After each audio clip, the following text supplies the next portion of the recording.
Hello everyone, मैं Shweta Asthana new ambience academy से आज आप लोगों को अपठित गद्यांश के बारे में कुछ बताऊंगी।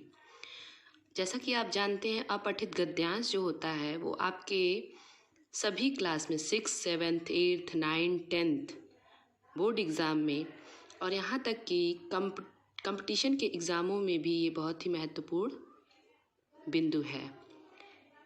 आइए देखते हैं। अपठित गद्यांश। अपठित गद्यांश का शाब्दिक अर्थ होता है जो कभी पढ़ा न गया हो। यह पाठ्यक्रम से संबंधित नहीं होता है। पाठ्यक्रम का मतलब होता है जो हमारे सिलेबस में नहीं होता है, जिसे हम कभी भी पढ़े हुए नहीं होते हैं और जो अचानक ही पढ़ने के लिए प्रस्तुत किया गया हो। अपठित गद्यांश को ध्यानपूर्वक पढ़कर उससे संबंधित प्रश्नों के उत्तर हम उसी आधार पर संक्षिप्त रूप में देते हैं। अपठित गद्यांश के द्वारा विद्यार्थी की व्यक्तिगत योग्यता तथा अभिव्यक्ति की क्षमता का आकलन किया जाता है। अर्थात जो स्टूडेंट होते हैं उनकी पर्सनल योग्यता, उनकी अभिव्यक्ति, उनकी किसी भी चीज़ को समझने की, उसको एक्सप्लेन करने की क्षमता को हम देखते हैं। अपठित गद्यांश के प्रश्नों के उत्तर देते समय हमें निम्नलिखित बातों का ध्यान अवश्य रखना चाहिए। जैसे गद्यांश को सबसे पहले हमें 1-2 बार ध्यानपूर्वक पढ़ लेना चाहिए, जिससे कि उनका मूल भाव स्पष्ट हो जाए। दूसरा है गद्यांश के मुख्य अंश अर्थात जो मेन पॉइंट है उन्हें हमें अंडरलाइन कर लेना चाहिए, रेखांकित कर लेना चाहिए। तीसरा पॉइंट, प्रश्नों तथा दिए गए विकल्पों को ध्यानपूर्वक पढ़ना चाहिए ताकि उचित विकल्प का चुनाव कर सकें। इसके बाद गद्यांश का शीर्षक अगर पूछा जाता है तो उस शीर्षक का निर्धारित करते समय इनके भाव, इनकी प्रथम और अंतिम पंक्ति पर विशेष ध्यान रखना चाहिए।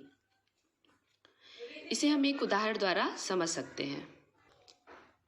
जैसे कि मैं आज आप लोगों को एक अपठित गद्यांश पढ़ूंगी और उसे किस तरीके से हमें उसके द्वारा पूछे गए प्रश्नों का उत्तर देना है, आप इसे ध्यानपूर्वक सुनिए। महंगाई या मूल्य वृद्धि से आज समस्त विश्व त्रस्त है। यहाँ त्रस्त का मतलब है परेशान है, पीड़ित है। भारत बढ़ती महंगाई की चपेट में बुरी तरह से जकड़ा हुआ है। जीवनोपयोगी का अर्थ होता है जीवन में जो उपयोगी वस्तुओं के दाम दिन प्रतिदिन बढ़ते जा रहे हैं, जिससे जनसाधारण को अत्यंत कठिनाई का सामना करना पड़ रहा है।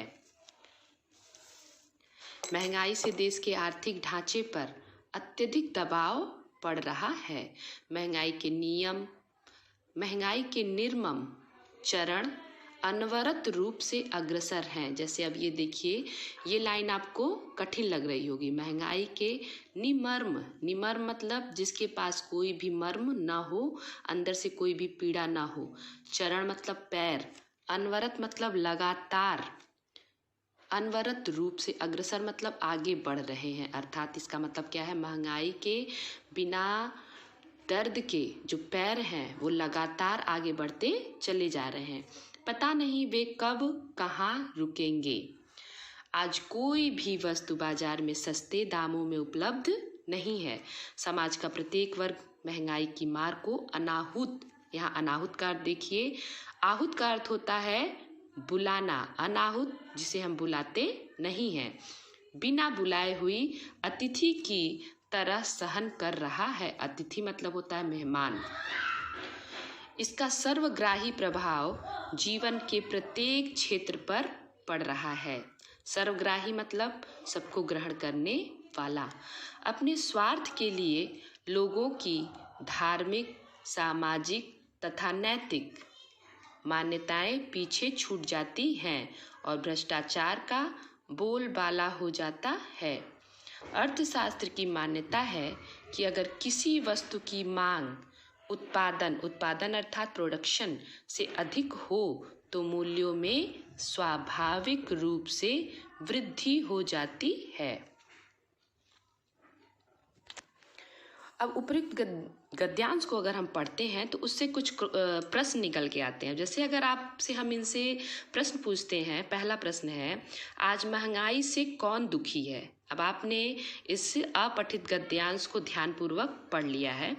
अब आप बताइए कि आज महंगाई से कौन दुखी है, बताइए कौन दुखी है। अगर मैं इसमें आपको एक 4 ऑप्शन दे देती हूँ, सारा विश्व दुखी है, उद्योगपति दुखी हैं, कि नेपाल दुखी है, कि चीन दुखी है। अब आप बताइए आज महंगाई से कौन दुखी है। जी हाँ, आप जैसा कि गद्यांश पढ़ चुके हैं तो आप तुरंत आंसर लगा देंगे कि आज महंगाई से सारा विश्व दुखी है। इस तरह दूसरा क्वेश्चन है, महंगाई से देश का कौन सा ढांचा डगमगा रहा है। कौन सा ढांचा डगमगा रहा है महंगाई से। चलिए इसमें मैं आपको अगर 4 ऑप्शन दे दूं, 4 विकल्प दे दूं तो आप क्या बताएंगे। चलिए देखिए, महंगाई से देश का सामाजिक ढांचा भी डगमगा रहा है, आर्थिक ढांचा डगमगा रहा है, नैतिक ढांचा डगमगा रहा है, या राजनैतिक ढांचा डगमगा रहा है, बताइए। जैसा कि अभी ऊपर आपने पढ़ा कि महंगाई से देश का आर्थिक ढांचा डगमगा रहा है। आर्थिक मतलब होता है पैसे से संबंधित, अर्थव्यवस्था से संबंधित। तीसरा देखिए, अनाहुत का विलोम शब्द क्या है। अभी जैसा कि ऊपर आपने पढ़ा था, अनाहुत का विलोम। आहूत का मतलब होता है जिसे हमने बुलाया, अनाहुत का मतलब क्या है, जिसे हमने नहीं बुलाया। तो यहाँ अनाहुत का विलोम क्या होगा, आहूत, आहूत होगा।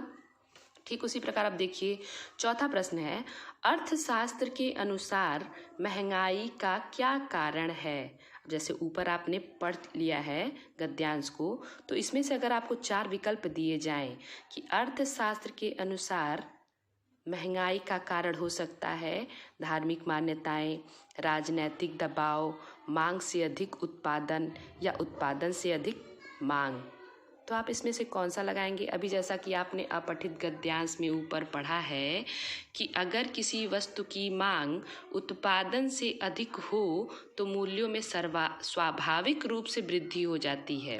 तो यहाँ इस क्वेश्चन का आंसर क्या होगा, अनुसार महंगाई का क्या कारण है, जब उत्पादन से अधिक मांग हो जाती है तो महंगाई अपने आप बढ़ जाती है। अब 5वां क्वेश्चन है, इस गद्यांश का उपयुक्त शीर्षक क्या है। अब शीर्षक के लिए हमने ये बताया है कि आप किसी भी अपठित गद्यांश को अगर पढ़ते हैं तो उसकी पहली लाइन और अंतिम लाइन, अर्थात पहली पंक्ति और अंतिम पंक्ति को ध्यानपूर्वक पढ़िए कि वो अपठित गद्यांश हमें किस बात की तरफ पॉइंट आउट कर रहा है, क्या बात वो हमें बताना चाह रहा है, किस क्षेत्र में वो हमें ले जाना चाह रहा है। तो इस प्रकार इस गद्यांश का उपयुक्त शीर्षक क्या हो सकता है, आप बताइए। अगर आपके पास 4 विकल्प हो, अर्थशास्त्र, भ्रष्टाचार, महंगाई या जमाखोरी, तो आपने अपठित गद्यांश में किस चीज को पॉइंट आउट किया है, किस विषय पे आपने चर्चा की है। जी हाँ, सीधे सीधे इसका आंसर किस पे आएगा, महंगाई। तो इस गद्यांश का उचित शीर्षक होगा महंगाई।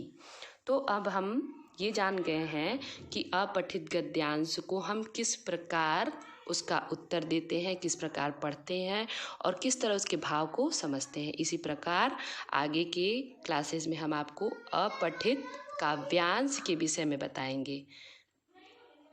अब आपको मैं इससे रिलेटेड 2-3 होमवर्क दूंगी जो आप खुद करके मेरे पास ग्रुप में आप भेजेंगे। ठीक है, धन्यवाद।